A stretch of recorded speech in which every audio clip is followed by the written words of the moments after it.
Насколько этот пирог вкусный, настолько он простой и быстрый. Поэтому духовку включаю разогревать сразу. Для пирога возьмем 3 яйца.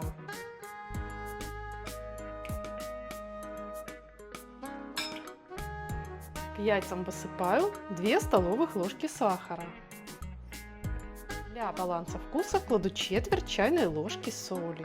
К яйцам выливаю 1 стаканчик 200 мл йогурта или кефира.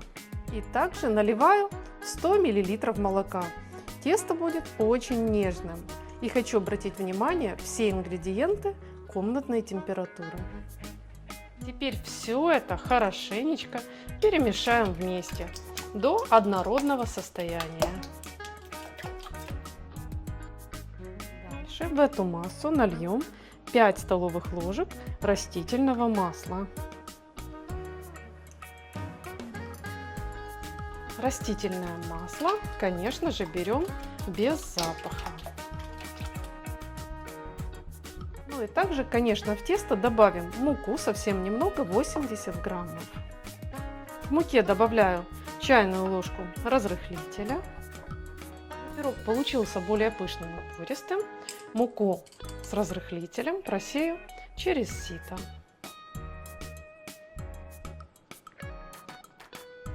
И опять перемешаю.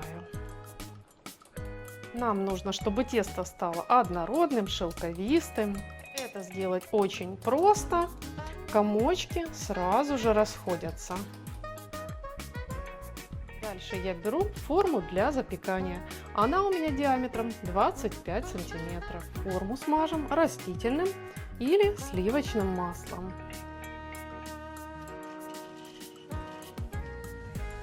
Половину теста выливаю в смазанную форму.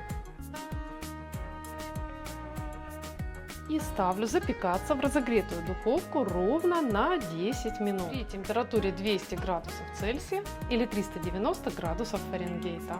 Оставшееся тесто пока немного подождем. Временем сделаем очень простую, но вкусную начинку. 200 граммов творога я просто разминаю вилкой. К творогу насыпаю 2 столовых ложки сахара и просто перемешиваю.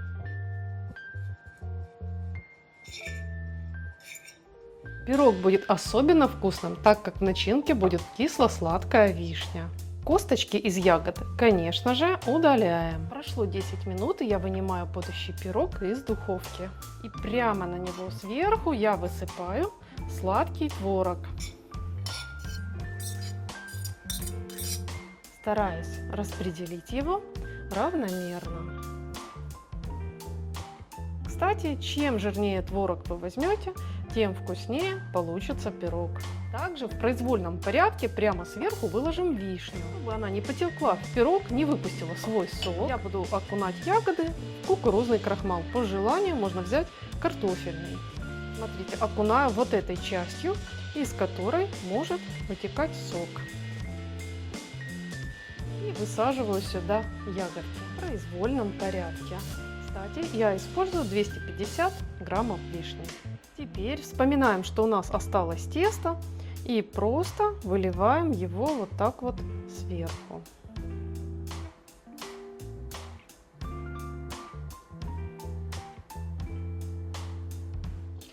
Можно слегка подвигать форму, чтобы тесто распределилось равномерно. Это делать очень просто, так как тесто у нас жидкое. Ну и опять в духовку при той же температуре.